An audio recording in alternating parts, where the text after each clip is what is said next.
Good morning, private practice builders. So, one of the things that I wanted to talk about today is one of the areas that a lot of the people who I know have been watching this channel and a lot of people who reach out to me have really been struggling with, and that's really not starting, right? So, not setting up their website, not setting office hours, not prioritizing like that client, that 1 hour, right? It's a way I think of, self-sabotage almost, and a way of preventing yourself from really reaching your goals. People sometimes feel like they have to have everything just right before they get started. And that's not true. While you do have to plan, you have to be mindful, you have to be thoughtful. I do suggest you take my money mindset series and also write your business plan at the end. Think about those things, walk through that process, but then go ahead and get started, okay? So, and I'll tell you a little story. I once coached someone, and this woman had everything in place, all the letters behind her name, tons of certifications, about 20 years of experience.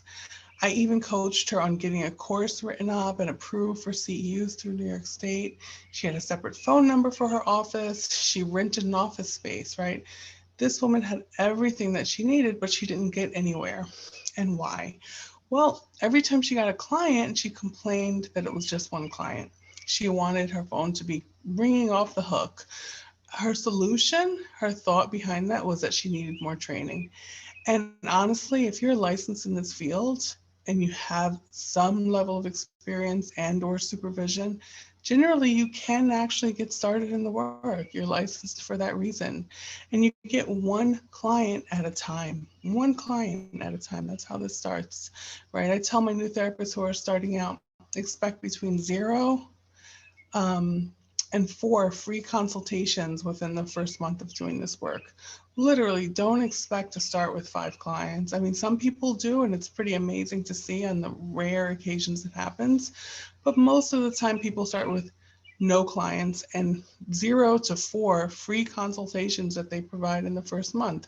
Now, month two, generally you can expect to see about 1 to 4 clients in the second month, and it continuously and gradually, steadily grows from there.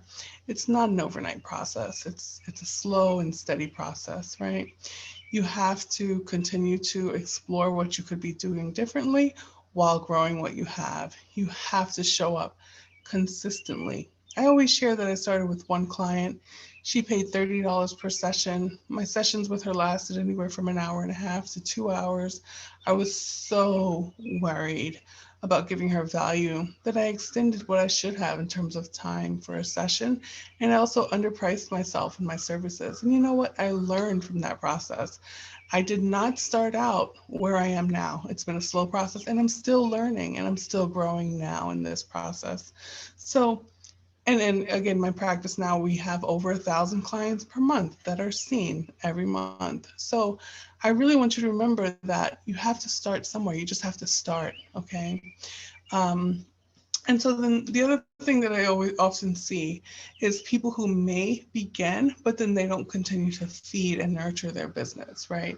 So just like anything else, you need to nurture it, you have to tend to it, you have to feed it in order for it to grow, right? I want you to spend time every single week thinking about your business.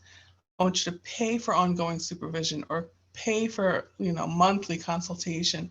If you can't afford that, join or create a peer supervision group. But I want you to spend time every single week, honestly, focused on this business and how you're going to grow this business and take care of this business and take care of the clients that come to you.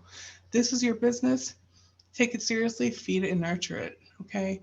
Now, if I had to have a preference between someone who, well, let me put it like this. So I definitely prefer starting with a sound business plan, thinking things out, having your support, having your peer supervision, supervisor, consultation, whatever it is that you have in place to help you hold yourself accountable for growing and taking good care of this business and growing and taking good care of your client base, because we must take great care of our clients as well.